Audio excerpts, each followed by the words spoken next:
Well, welcome everybody to March's Advisor Ambassador Program. My name is Zach Hewells, and I work in the Marketing Communications Department at the NAFA Home Office. This is week 2 of our March Ambassador class, so if you haven't seen week 1, there should be a recording out there coming to your email soon this week.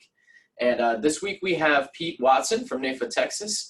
We are very excited to have him back. He hosted one of our presentations back last year, and like I said, very exciting to have him back. And this week he's going to be presenting about building your professional network of mentors and industry colleagues. And if you have any questions for him during the presentation, feel free to use the chat feature down below on your screen there in Zoom window. And if you want, you can also unmute yourselves and share your screen if you'd like, just to say hey and show your face at the end of the presentation. But yeah, without further ado, I'm going to turn things over to Pete, and welcome.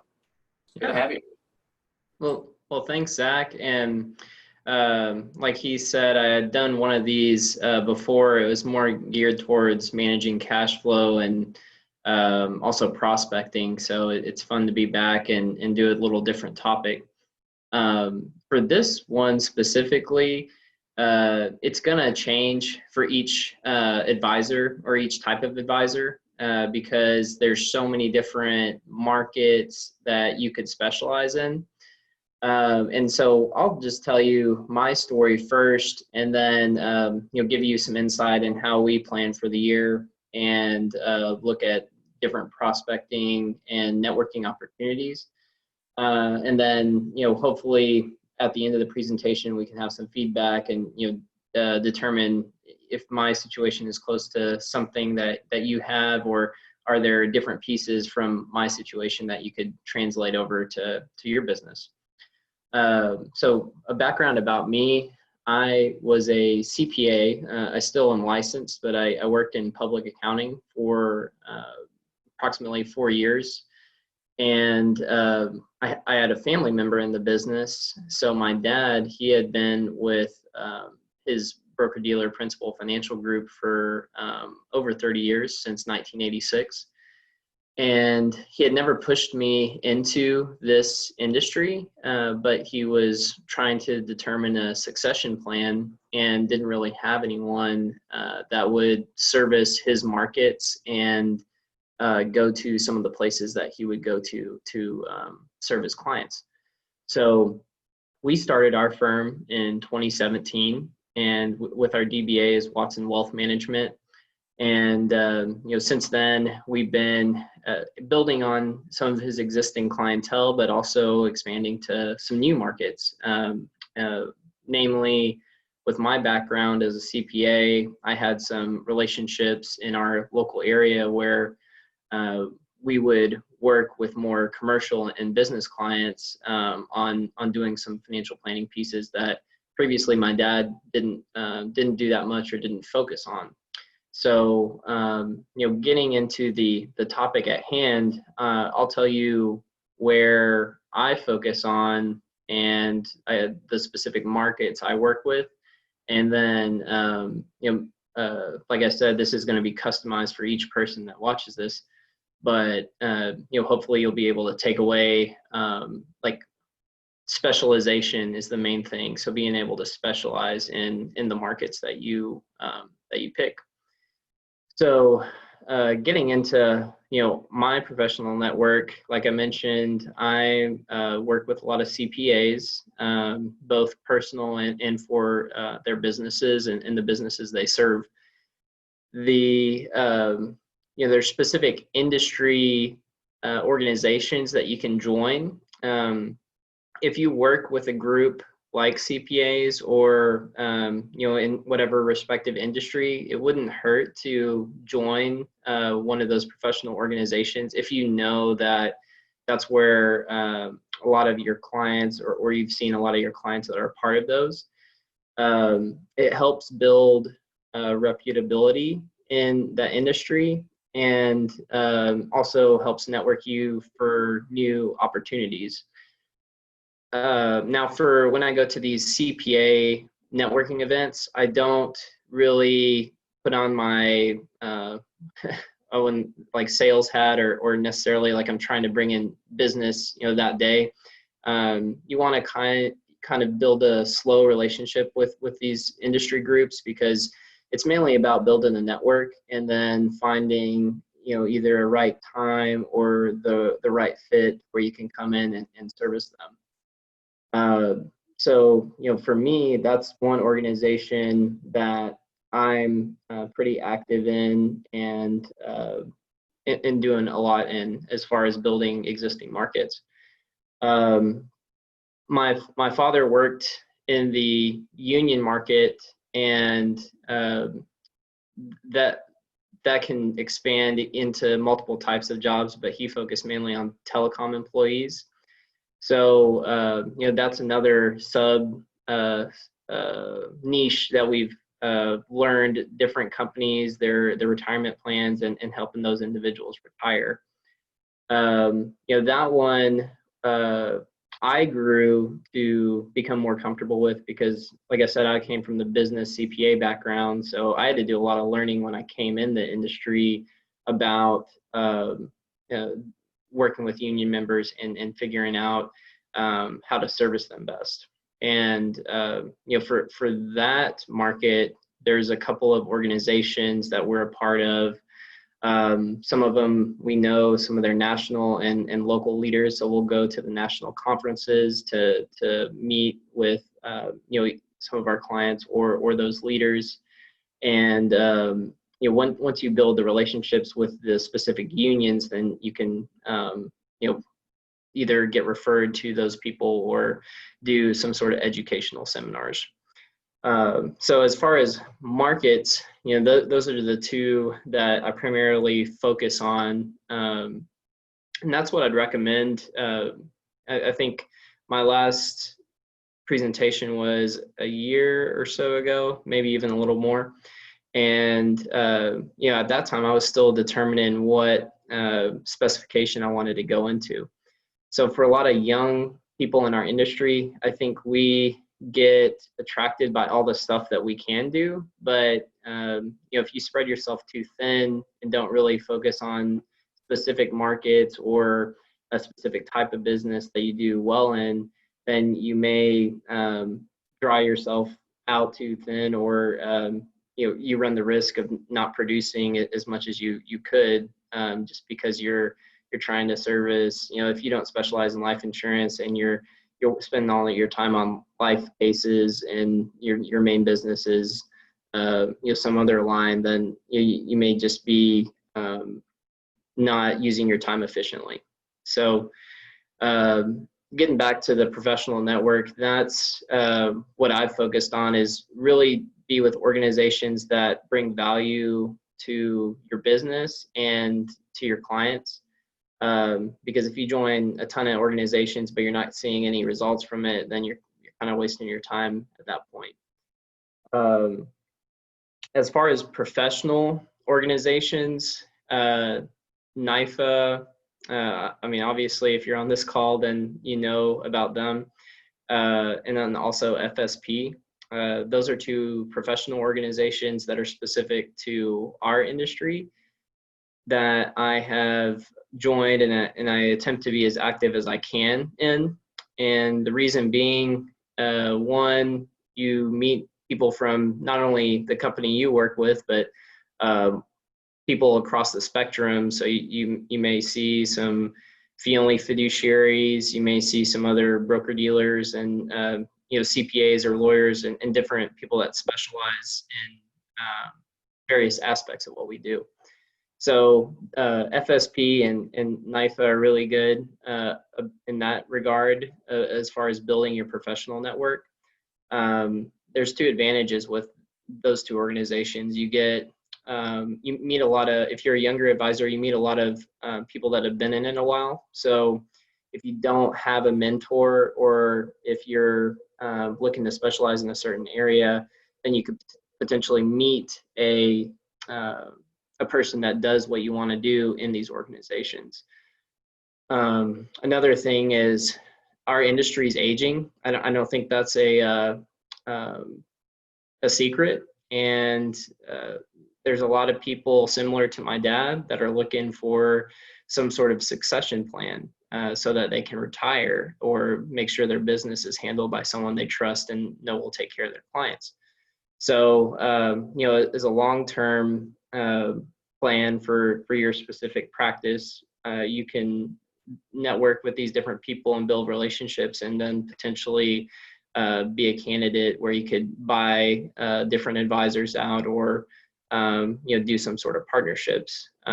Usually I wouldn't go into the meetings thinking you're just going to meet someone and get stuff started, because those things take a while. But mainly for building your professional network, those are very good organizations. And then, like I said, the ancillary benefits are you get potentially some mentors that could give you some good nuggets of information to help your clients. Also, they may be looking for a successor, and you may just be the right fit for them. Let's see. So I covered those two as far as networking. The third one I wanted to touch was just personal networking. I wouldn't necessarily, because you're mainly trying to build your network. So if you're doing stuff that you love or that you like to do, then it'll be more natural, and you'll seem less out of place. So, for example, I like playing soccer, and I'm a part of a few leagues locally, and I also like my alma mater's football team, and they have like some booster clubs and different events where you can go to as an alumni. I wouldn't go into those situations thinking, I'm going to try and make clients out of all these people. But you'd be surprised. There's a lot of people that don't really, even your close family and friends, they don't understand what you do exactly, and they may need your help. So I would just keep an open mind. But that's also a great way to network with people, and if they're friends or family, you're already a trustworthy person, and that's another great way to get your name out. And it's not like you're handing out flyers or business cards or something, but at some point in that time you're playing, or you're showing up for practice, or going to something personally related, it's going to come up where they're going to ask what you do. And they may know someone, or they may need help personally with their own issues. So those were the three areas I would hit on. As far as focusing on business development, networking is a good way to get to know people and build business. But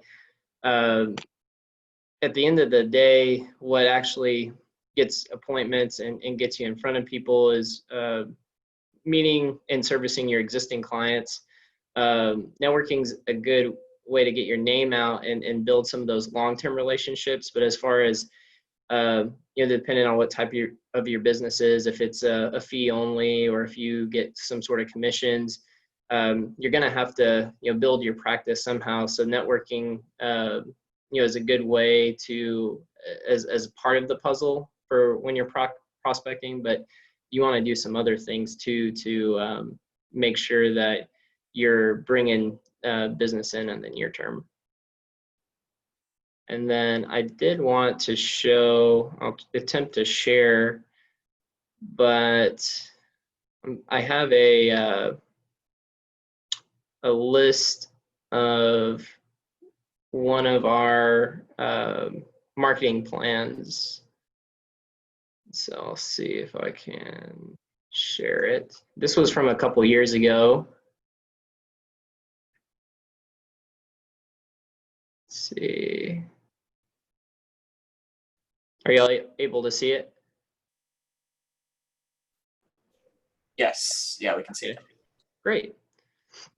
So this was we did a formal plan, my dad and I, and then some other key players, and we were basically looking at what markets we wanted to target, kind of our goals for business, and then going into a timeline of when we wanted stuff completed. I wanted to focus on this part on the top because it basically just identified who we were focusing at that time. And we do really well with CPAs. Being from my background, I'm a CPA, but that kind of shows our focus. And so the first thing I would say is to just create a focus on where you want to market and what industries you've had success in.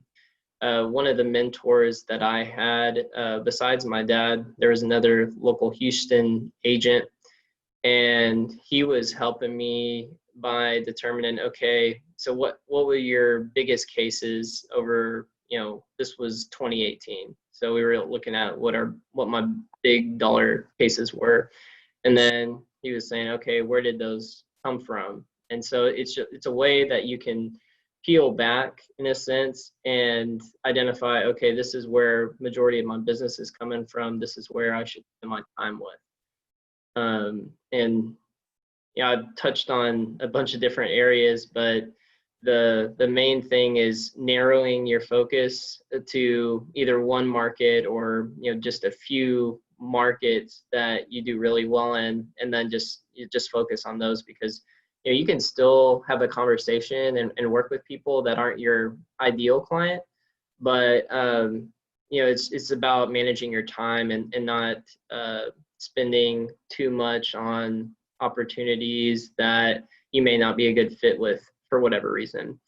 And going back to mentioning NIFA and FSP, if you're not already working with like a broker dealer where you have a bunch of different agents that you can get as a mentor or refer business to, those are good areas where you meet a lot of those people, where if there's one client that for whatever reason isn't a good fit for you, you could forward them over to a different partner or a different relationship. So those were the main target groups I would focus on. And like I said, if you're a former pharmacist or have some sort of relationship with architects, then there's completely different organizations that you're going to be focused on.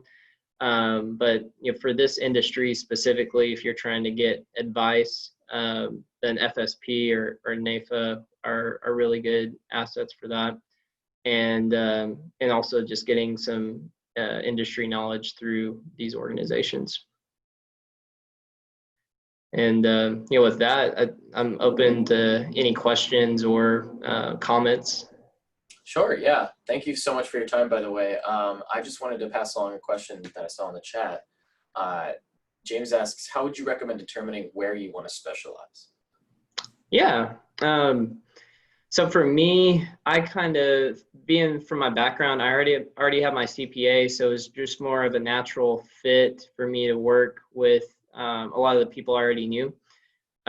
So if you're a guy that's coming, straight out of school or minimal outside work experience, that may take a little bit of time just because you're still figuring that out.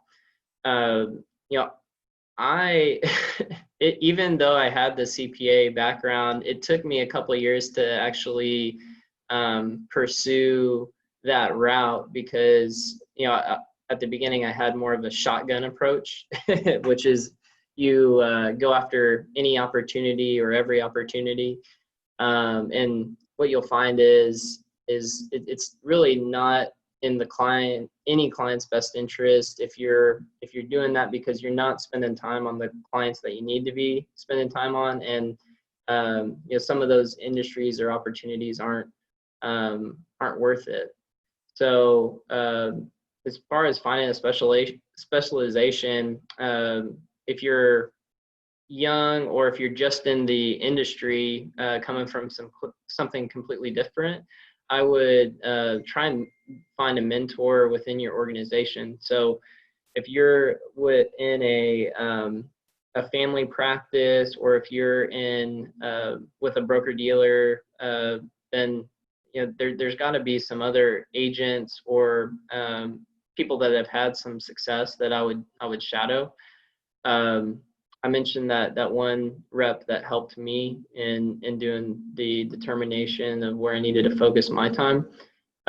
So I would first try and find someone that has had some success and sustained success, and then see if they're willing to take you on as a mentee, or take some time to discuss, where and how they got there. Because there's, like I said, there's so many different things that you could specialize in. Because we have one guy in our network that focuses solely on the union market, and then there's other people in our group that focus on restaurants and hair salons for doing insurance solutions for. So it's I would try and pick a mentor that you mesh well with, and then from there that should help you decide on where you want to spend your time on with the market.